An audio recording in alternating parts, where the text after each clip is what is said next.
mbokk yi dal leen ak jàmm ci biir RTV Dakar di leen jaajëfal ci topp bi ngeen ñuy topp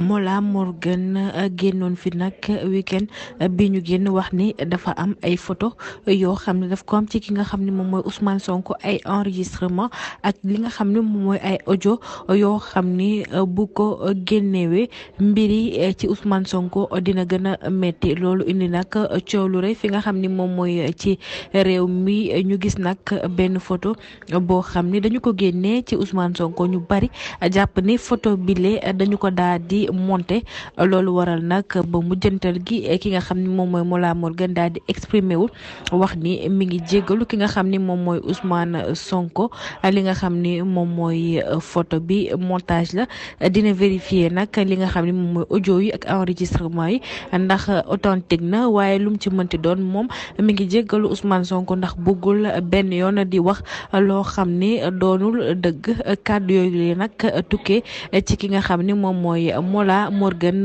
ginnaaw sortie bi nga xam ni def na ko ci ki nga xam ni moom mooy Ousmane Sonko.